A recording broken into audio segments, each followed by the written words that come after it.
what you should be doing. And by God, I plan to make sure you do it. But we're going to call you out each and every time. There is a process. What I do know is, had the roles been reversed, by now, there will likely have been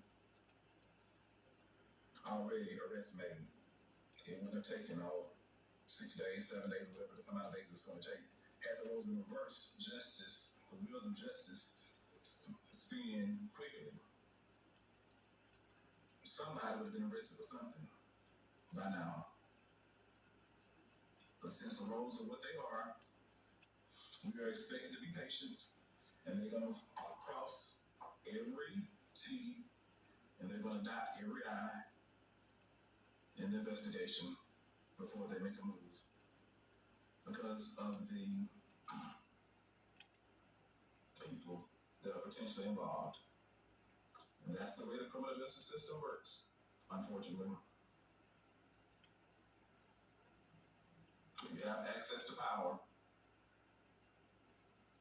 or money, in some instances, if you're the right color or the right hue, you will get the benefit of the doubt.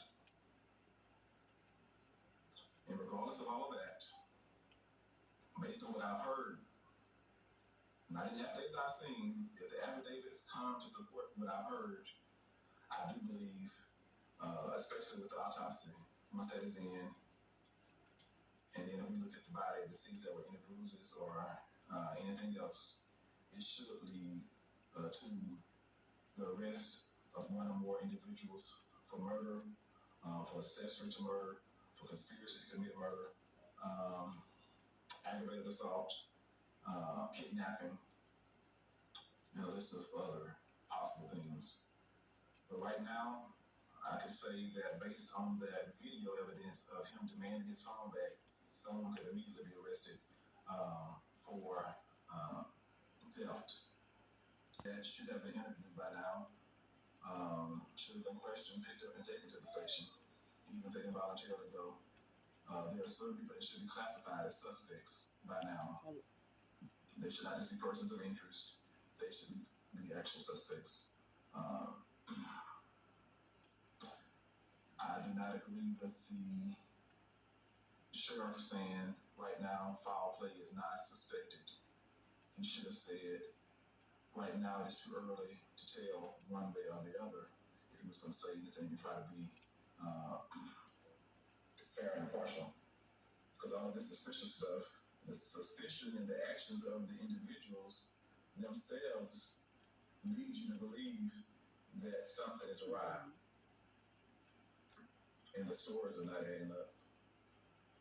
A young lady, why would you call her the Coast Guard at 11 p.m. at night on July the 4th? And why did the Coast Guard somehow forget that and then remember it?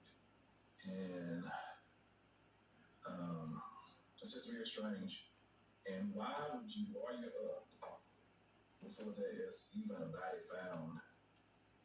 If my best friend died by drowning accidentally, the last thing I'm going to be doing is hire a lawyer. I'm going to be too busy grieving my friend's accidental death.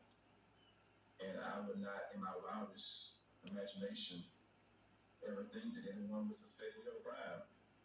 Accidents happen all of the time. All of the time. And one thing about it, if I had been there when he drowned, I would probably been so exhausted from trying to save him that I wouldn't have time to think about hiring a lawyer, or time for my parents to think about hiring a lawyer. And if I am recalling things correctly, I do believe that one of those young people's parents went out to the island. Now, this is a bunch of young folks. I believe one of the mothers got on Facebook and said she went to the island at some point. Why was she there? What was she doing? She was not in their age group. I don't know too many parents that go to a teenage gathering. I'm curious to know. I'm not even on the bench anymore, but I'm very curious to know what she was out there doing and who she may have been coaching. And she was out there. Because I'm sure she was not on the guest list. It's because I am. It's time for us to have the knowledge. I got my knowledge.